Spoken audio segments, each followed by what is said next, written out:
Kita akan masuk ke dalam wilayah yang memang diasumsikan PDI belum menang di wilayah tersebut. Oke, Bang, menarik ya. Tadi ada target kursi, target pemenangan. Nah, ini Abang sekarang selaku Ketua DPC Kota Tangerang Selatan. Itu jangan-jangan ada trik nih, Bang, untuk melakukan kecurangan agar memenangkan gitu. Ngaco, ngaco, Bang. Ngaco nih, ya enggak, Bang Sarip ini. Enggak lah, Pak, Bang Sarip. Jadi memang kita diajarkan oleh Bu Mega ini membangun politik yang jujur, politik yang berkeadaban ya, sehingga betul-betul kemenangan itu diraih karena kepercayaan rakyat.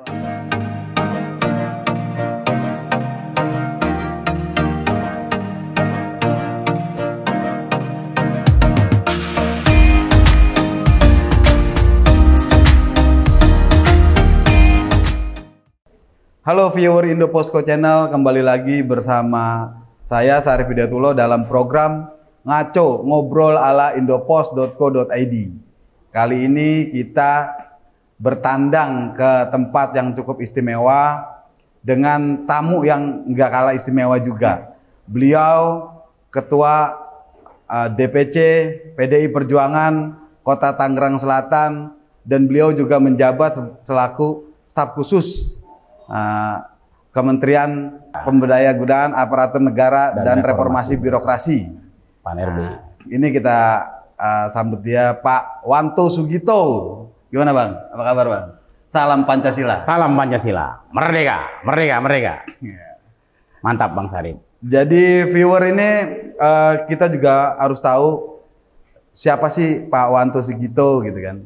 Nah, boleh Bang cerita sedikit pengalamannya tuh berpolitik itu dari awal sampai menjadi Ketua DPC Tangsel.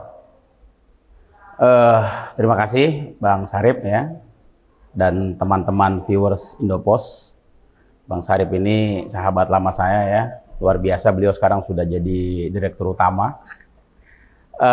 Menarik tadi apa yang dipertanyakan oleh Bang Sarip, kenapa saya kemudian bisa menjadi Ketua DPC Tangerang Selatan ya. Sebenarnya semua itu tergantung fokus dan konsistensi kita. Jadi kenapa saya tertarik dalam dunia politik?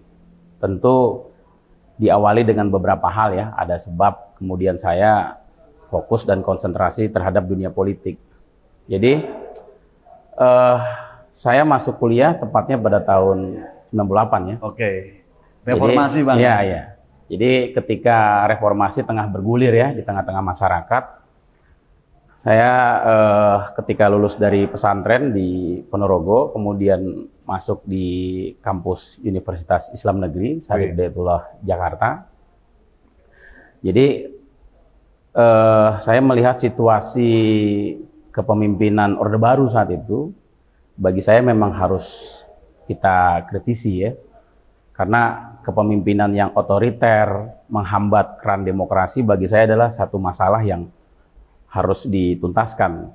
Jadi ketika saya masih semester 1, kemudian saya terlibat aktif dalam beberapa forum diskusi dengan lintas kampus ya, baik Jakarta, baik Bogor, Tangerang, Depok, termasuk Banten, termasuk bahkan seluruh Indonesia. Jadi kita bersepakat melihat situasi kepemimpinan Soeharto pada kala itu harus kita sudahi. Nah, proses perjalanan saya dalam pergerakan mahasiswa itu pada akhirnya menjadikan saya untuk konsisten bahwa dunia politik ini memang menjadi salah satu jalan keluar untuk meneruskan aspirasi masyarakat. Karena pada era reformasi itu kan kita lihat ya, situasi kebebasan itu betul-betul ditutup oleh Presiden Soeharto. Kemiskinan di mana-mana, kemudian korupsi di mana-mana, tapi juga tidak ditangani dengan baik oleh pemerintah. Lalu kemudian ketika kita menjatuhkan rezim Orde Baru Soeharto, pada akhirnya pergerakan yang saya geluti pada saat itu tidak berhenti. Nah, jadi setelah reformasi, lalu kemudian setelah lulus kuliah, ya tepatnya pada tahun 2004, saya agak cukup lama di UIN karena konsentrasinya terlalu banyak di lapangan, Bang Sarip. Jadi lulusnya ikut lama nih. Ya. setelah lulus kuliah, saya dengan teman-teman aktivis Gerakan Pro Demokrasi pada kala itu berkumpul, ya, lalu kemudian menyatakan ide, kemudian membentuk organisasi namanya Relawan Perjuangan Demokrasi, REPDEM. Di situ ada Bung Masinton, ya, yang kemudian kita tahu hingga hari ini kiprahnya, ada Bung Budiman Sujatmiko, ada Bung Bitor Suryadi, dan hampir total jumlahnya itu 52 aktivis Gerakan Pro Demokrasi yang konsen terhadap perlawanan terhadap rezim Soeharto. Kita berkumpul, lalu kemudian bersepakat membentuk yang namanya REPDEM tadi. Nah, lalu kemudian saat deklar kita juga menyatakan diri bergabung ke Partai Demokrasi Indonesia Perjuangan. PDI Perjuangan. Nah, di tahun berapa tuh? Tahun 2004. Jadi ketika kita menyatakan diri 52 aktivis bergabung ke dalam PD Perjuangan dengan melahirkan Skoci yang namanya REPDEM tadi, bukan serta-merta langsung REPDEM sebagai organisasi dikukuhkan sebagai sayap partai. Belum. Jadi prosesnya tetap ada. 2004, 2005, 2006, 2007 kita tetap konsisten, ya, dengan membangun jaringan aktivis seluruh Indonesia agar bergabung menjadikan REPDEM sebagai wadah perjuangan politik kerakyatan. Pada akhirnya 2008 Ibu Megawati baru mengukuhkan REPDEM resmi sebagai sayap partai. Nah, saat dikukuhkan REPDEM sebagai sayap partai pada tahun 2008, saya ingat betul di Lenteng Agung saat itu, Ibu Megawati jelas amanatnya terhadap seluruh aktivis yang bergabung di Relawan Perjuangan Demokrasi. Perintahnya Bu Mega jelas agar teman-teman aktivis Gerakan Pro Demokrasi yang bergabung di dalam REPDEM untuk fokus menggalang rakyat-rakyat pekerja, menggalang rakyat marahan, baik dari unsur buruh, unsur petani, unsur nelayan, kaum miskin kota, dan banyak halnya yang secara sistem tidak diuntungkan.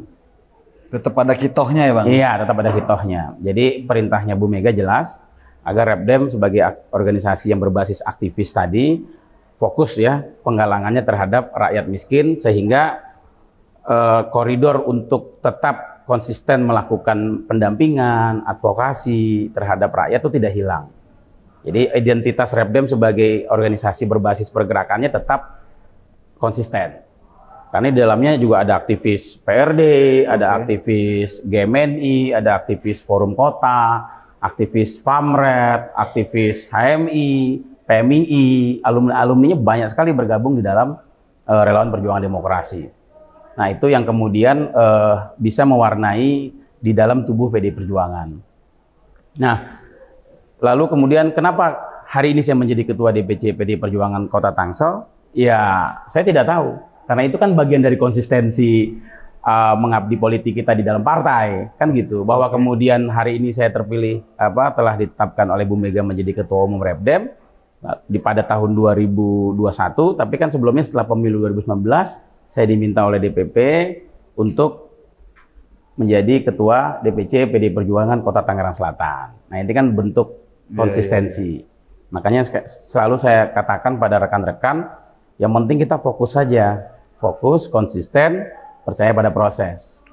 Nah, tapi kan menjadi Ketua DPC, apakah PR sudah selesai untuk memperjuangkan rakyat? Kan belum.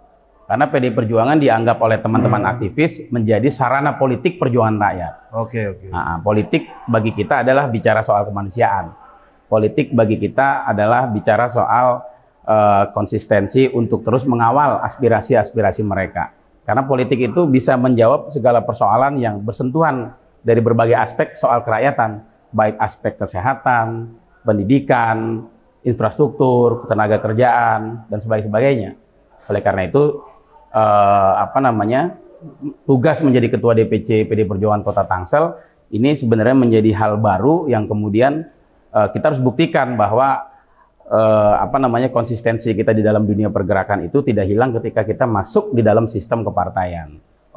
Bang, tadi melihat soal histori, terus yang diambil itu kan rata-rata anak 98. Nah, itu kan memang cukup sulit. Nah, sekarang ini kan Abang udah jadi Ketua DPC, berarti kan harus menyiapkan strategi juga nih untuk anak-anak milenial dan Gen Z lah kalau boleh dibilang. Betul, betul. Nah, itu apa strategi yang ada di DPC saat ini, di mana suara, istilahnya investasi suara tuh adanya di milenial dan Gen Z? Betul, betul. Gimana, Bang? Ya, tentu sebagai ketua DPC partai ya, kemudian kita juga tidak bisa menafikan bahwa kalau kita temukan di dalam riset yang berkembang belakangan ini, kurang lebih 87,7% itu dunia sosial media itu dikonsumsi oleh anak muda. Oke. Nah, tentu pasar anak muda ini bagi partai politik memang cukup menarik. Karena partai politik itu kan bicaranya di pemilu itu kan elektoral ya. Oke. Elektoral. Nah, anak muda ini dengan konsumsi sosial media yang cukup tinggi tentu menjadi perhatian khusus bagi partai politik, khususnya PDI Perjuangan. Nah, lalu kemudian bagaimana DPC PDI Perjuangan Tangsel menjawab pertanyaan tadi? Ya, tentu sederhana. Pertama, sebelum kita bicara tentang milenial keluar, di dalam struktur partai kita bagaimana? Apakah melibatkan anak muda cukup domain atau tidak? Nah, kita jawab dulu. Di Tangsel misalnya dari seluruh badan dan sayap partai, dan khususnya DPC Tangsel juga rata-rata anak muda. Ya.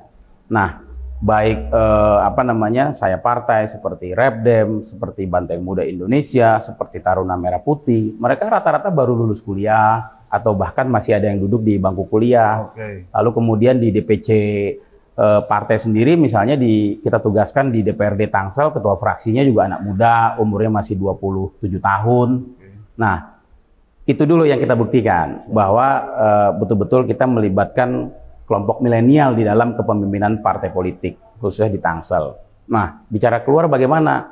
Bicara keluar sederhana, misalnya karena perilaku mereka hari ini konsumtif terhadap media sosial, tentu kita harus mengisi ruang-ruang medsos dengan hal-hal yang bersifat positif. Makanya kita punya beberapa akun sosial media di Tangsel yang juga postingan-postingannya itu melibatkan campaign kepedulian terhadap anak muda. Lalu kemudian yang mengelola medsos kita juga kan anak-anak muda, ya, dari sekretariat DPC, baik lulusan Unpam, lulusan Trisakti, ya. Itu betul-betul kita libatkan peran aktif mereka untuk mengelola sosial media dengan baik, dan bahkan mengkampanye materi-materi ideologi tentang Soekarno itu tidak lagi banyak yang monoton kita buat, tidak lagi dengan cara diskusi-diskusi yang yang konvensional, yang hanya ada di tempat lalu kemudian pulang, tapi kita isi juga dengan konten-konten sosial media, dengan materi di Instagram, dengan di Facebook, dengan penyiasatan yang menarik-menarik gitu. Jadi tidak melulu monoton lah ya dalam mengkampanyekan materi berpikir tentang Soekarno gitu. Oke, Bang, tadi kan jangka pendeknya ya buat regenerasi dari PDI Perjuangan sendiri. Saya juga dengar PDI ini punya jangka panjang, mungkin ya. Salah satu program itu sempat saya dapat info tuh Abang lagi buat stunting nih. Oh iya, betul. Tuh? Jadi hari ini juga tadi kan kita barusan berkumpul dengan teman-teman seluruh Tangerang Selatan ya, dari 54 kelurahan, lalu kemudian 7 kecamatan ya, kita hadirkan di dalam kesempatan yang baik ini. Selain peringatan Imlek, juga kita memperingati hari ulang tahun Bu Megawati yang ke-76 tahun ya.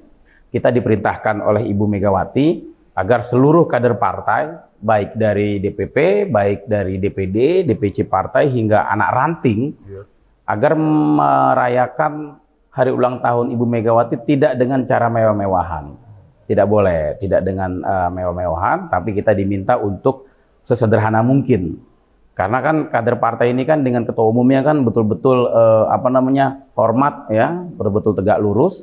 Ketika kita ingin memperingati hari ulang tahun beliau mengingatkan kepada kita, jangan memperingati ulang tahun saya di tempat-tempat yang mewah. Memperingati ulang tahun saya cukup di tempat-tempat perjuangan partai di tengah-tengah kerakyatan, lalu kemudian berbagi dengan mereka. Nah, lalu kemudian kita ambil tema Hari Raya Ulang Tahun Ibu Megawati Soekarno Putri pada hari ini dengan gerakan melawan stunting. Mengapa PDI Perjuangan fokus pada persoalan stunting? Itu problemnya. Nah, karena kita betul-betul harus mempersiapkan generasi emas. dalam riset beberapa pakar bahwa 2045, 2050 nanti Indonesia bukan lagi negara yang bertahap berkembang, tapi Indonesia menjadi negara maju. Bahkan pakar ekonomi barat memprediksi ekonomi Indonesia itu 2050 itu menjadi negara 4 terbesar di dunia. Oke. Nah, dengan situasi prediksi riset yang telah tersampaikan di beberapa sumber, nah ini kan harus menjadi perhatian khusus tidak hanya partai politik, tapi segala aspek masyarakat, baik pemerintahan, baik kampus, baik jurnalis dan sebagainya. Nah, oleh karena itu salah satunya adalah peran PD Perjuangan pada hari ini memperingati HUT-nya Bu Mega dengan membuat kegiatan melawan stunting. Pertanyaannya, mengapa kita fokus terhadap persoalan stunting? Karena nanti yang memimpin Indonesia 2045, 2050 siapa? Kan bukan kita. Betul. Anaknya Bang Sarif, anaknya teman-teman, anaknya saya juga, atau para viewers juga, ya kan. Jadi kita harus betul-betul memperhatikan sejak hulu, kan begitu. Sejak hulunya kita harus perhatikan. Nah, karena persoalan stunting itu kan kita ukur dengan 1000 hari, ya. Kalau misalnya hulunya tidak terurus, hilirnya akan rusak. Makanya oleh karena itu PD Perjuangan concern terhadap persoalan stunting, mendorong agar rekan-rekan di seluruh komponen masyarakat, di setiap RW, RT, kelurahan, camat, bahkan termasuk pemerintahan kota, agar betul-betul memperhatikan dan bergotong royong, kolaborasi semua komponen penting agar tidak ada lagi kita temukan anak yang kekurangan gizi. Karena ketika kita temukan anak yang kekurangan gizi menjadi persoalan mayoritas sebuah bangsa atau sebuah kota, maka kita sudah memberikan gambaran kepemimpinan 2045-2050 nanti. Nah, itulah dia. Makanya ya kita kan tidak tahu kalau misalnya hari ini bukan kita, siapa lagi yang mendorong agar persoalan stunting itu menjadi salah satu isu strategis yang perlu kita antisipasi. Tadi saya bilang, kita punya peran penting, punya peran yang sangat strategis agar mempersiapkan regenerasi, generasi emas. Ketika masuk dalam situasi bangsa yang maju, bangsa yang secara ekonomi kuat, itu kan nanti estafetnya bukan ada di kita, tapi di anak-anak kita. Nah, itu yang kemudian saya selaku Ketua DPC PD Perjuangan Tangsel ikut bertanggung jawab melahirkan sejarah yang cukup baik kelak ketika Indonesia masuk pada tahun-tahun emas. Jangan berpikir hari ini kita sudah bisa hidup dan sebagainya, tapi kan 2045, 2050 kita pikirkan. Nah, itulah kemudian menjadi salah satu konsentrasi tidak hanya PD Perjuangan Tangsel, tapi Ibu Megawati juga menjadikan soal stunting ini isu utama agar PD Perjuangan fokus ikut berkontribusi mendorong agar persoalan stunting itu betul-betul bisa kita tangani dengan baik. Terus sekarang kan udah mulai masuk tahun politik nih, kalau boleh dibilang.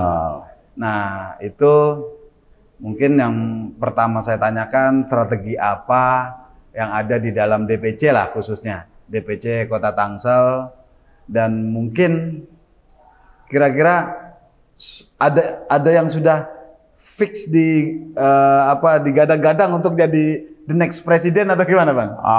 Itu belum ya. Jadi DPC PD Perjuangan Tangsel itu